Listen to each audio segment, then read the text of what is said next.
Turabaramukije amahoro y'Imana bane namwe aho muri hose muguwe neza aho muherereye hose turabaramukije.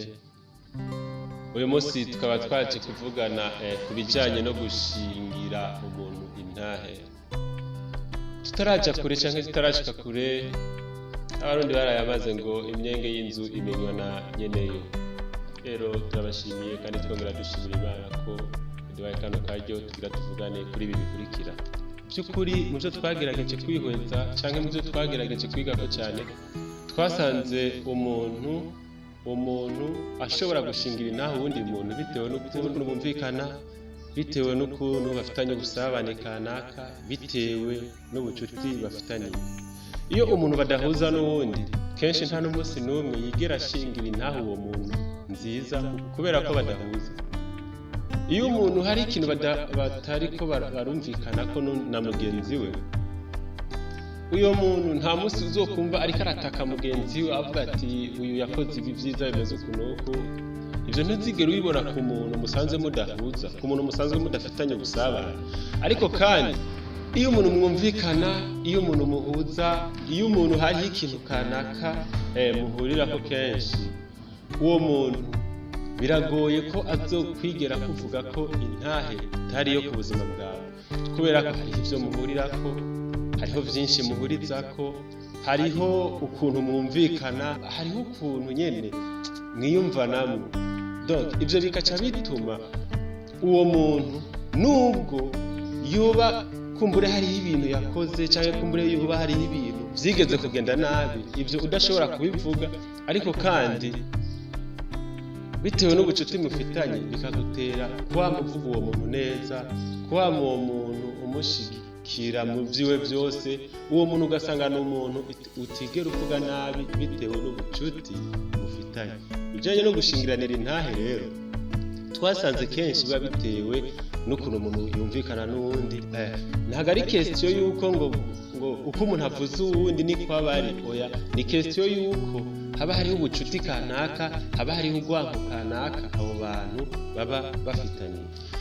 Hari n'ikindi gikunda kuntangaza cyane, iyo umuntu atakiri muri buno buzima, iyo umuntu apfuye, kenshi uwo muntu iyo apfuye haragaragara abantu bakaza bavuga intahe ziwe nziza, ibyo yakoze byiza, nawe umuntu yamuvuga nabi aba mu bantu baza kuvuga ibyiza yakoze. Ikindi naco agerageza kwibuka icyiza kumbure yakoze kimwe, ntazoba kicitayeho ku bibi, ntazoba kicitayeho ku bintu byose bitagenze neza, ariko agerageza kwibuka ikintu kimwe gusa cyiza yakoze, ikaba ariyo ntango yiwe yo kudugira ko avuga ibyiza byiwe, avuga ukuntu yari ameze neza. Ibyo byose akabivuga umuntu atakiriho, kandi umuntu ntari bubashe kureyagisa, yiyumvire ko hariho umuntu ariko aramutaka, yiyumvire ko hariho umuntu ariko aravuga ibyiza yakoze. Uwo ni wa wundi mukiri mu buzima, mukiri mu bugingo mwese, atigera kuvuga neza, atigera guhaya, atigera gushingira intahe zubaka. Ariko upfuye ukabona intahe zubaka ku bugingo bw'umuntu, utabikoze uko nawe bitewe n'urwango kubura bafitanye n'uwo muntu, ntacyo avuga, aricecekera, ku buryo ku munsi wawe wo gupfa ata muntu n'umwe azokwigera aseruka avuga ngo uyu muntu ari mubi, uyu muntu yakora ibintu bibi, uyu muntu, ku buryo atantahe mbi zokwigera iboneka ku munsi wapfuye. Ariko kandi icyo nshaka gushikaho kuri kino kiganiro ni iki: umuntu ushobora kuba umuzi nk'umugwaneza ariko Imana ikabimuzi ukundi kuntu, kandi umuntu ushobora kuba umuzi nk'umukozi w'Imana ariko Imana ikabimuzi mu yindi shusho. Umuntu ushobora kuba umuzi mu bwitonzi kanaka, ariko kandi Imana ikabimubona nk'umubisha, nk'umuntu mubi by'ukuri ahebuje. Ni nk'uko kandi ibi bishobora kuba igihushane, ugasanga umuntu umuzi nk'umuntu mubi ariko Imana yo ikabimuzi nk'umuntu mwiza. Ugasanga umuntu adakorera Imana nk'umuntu iby'Imana atari interese, ariko kandi Imana ikabimuzi.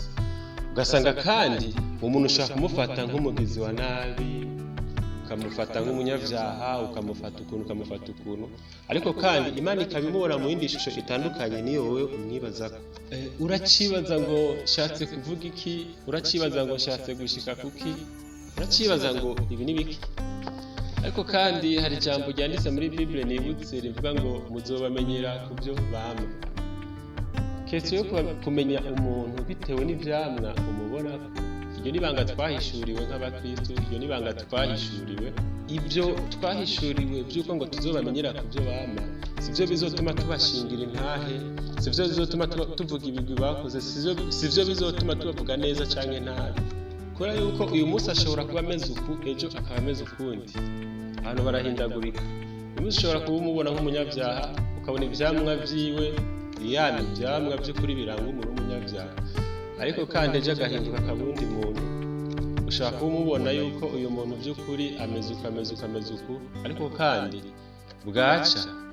bugacana yandi. Ni nk'uko umuntu ashobora kuryama by'ukuri amerewe nabi, ashobora kuryama akenye, ashobora kuryama yabuze ikintu na kimwe, ariko bwaca mu gitondo impundu zikavuga. Rero ku bijyanye no kumenyera ku muntu ku byo yama canke ku vyamwa afise, siyo question yuko twomushingira intahe yaba mbi canke nziza, kuko abantu barahindagurika.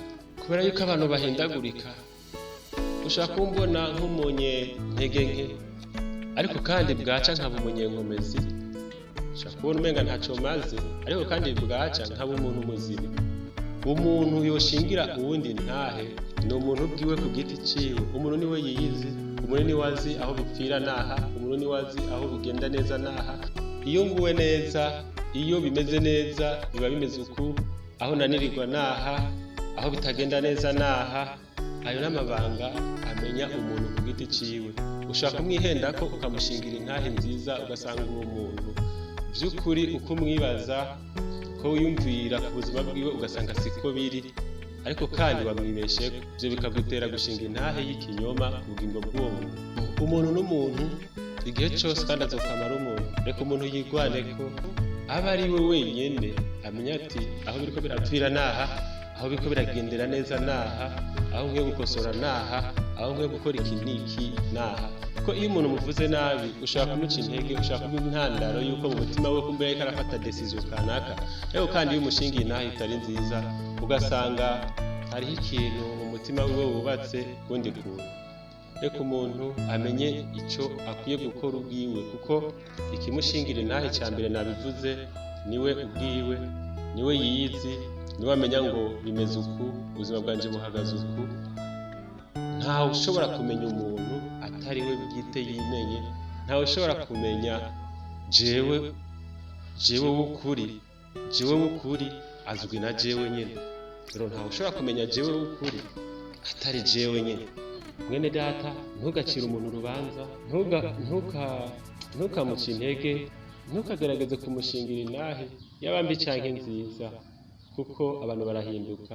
Hariho ibintu ushobora gushingira intahe nziza umuntu ugasanga umuntu yarahindutse, ariko kandi ushaka kumushingira intahe mbi kandi nanone ugasanga umuntu ntakiri mu byo umwibazako.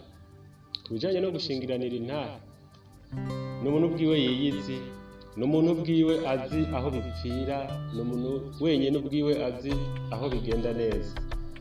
Mwigishe gusoma ijambo ry'Imana, mwigishe gukunda Imana, mwigishe ibijyanye n'ubwami bw'Imana umuntu.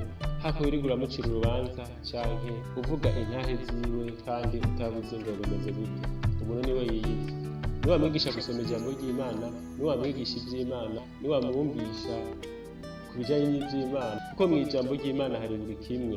Mu ijambo ry'Imana hariho ubuzima, mu ijambo ry'Imana hariho kubaho neza. Kubaho neza canke nabi byose biri mu byanditswe.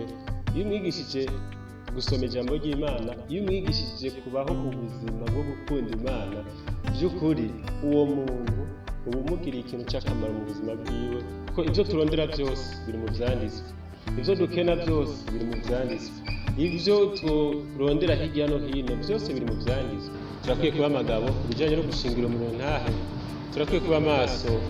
Yesu yaravuze muri Yohana 5:36, Yohana 5:36, reka dusome Bibiliya gatoya. Aravuga ngo ariko jewe mfise ikinshingira intahe kuruta Yohana, kuko ibikorwa data yampaye ngo mbiheraheze, ivyo bikorwa nyene nkora nivyo binshingira intahe yuko data ari we yantumye. Nani majambo Yesu hariho iyindi confidence yari afise irenze cyane kuruta uko Yohana yabivuga. Ko uriko uraraba mu majambo y'Imana, uriko uraraba muri Bible, ahantu havuga Yesu cyane, ahantu hashinga intahe Yesu, ahantu hari uko ubuzima bwa Yesu bwose, imibereho ya Yesu yose tubisanga mu gitabo cya Yohana. Ariko kandi na Yesu bwiwe aravuze ati ingene Yohana yamuvuga kose sivyo bimushingira intahe, birimwo mu byo Yohana yanditse, ariko kandi hari izindi confidence Yesu afise, avuze ati mfise kinshingira intahe kuruta Yohana. Mu yandi majambo ibikorwa akora biri mu bishingira umuntu intahe.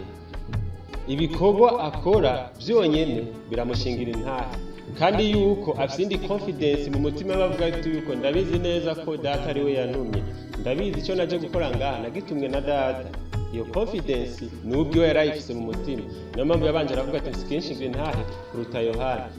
Ushaka kumenya Yesu by'ukuri, ubuzima bwiwe uko yabayeho, uko yagenda, uko byari bimeze kose, ibyo uzobisanga mu gitabo cya Yohana.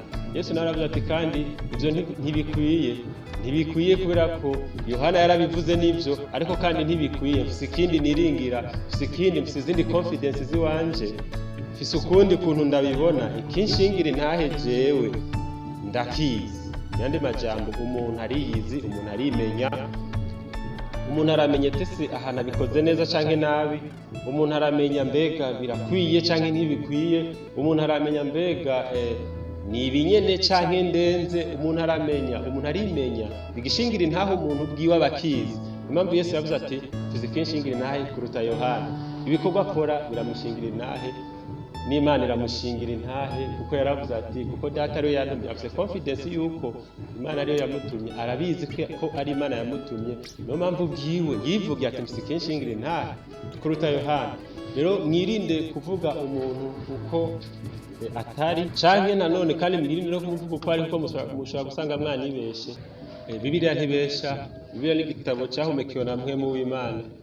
Ibiri muri Bibiliya byose no kuri. Ibiri mu Bibiliya iyo tugerageje kubisoma turagerageza kumenya. Abantu barahinduka, abantu barahindagurika. Uyu munsi aba yambaye uku, ejo akambara ukundi.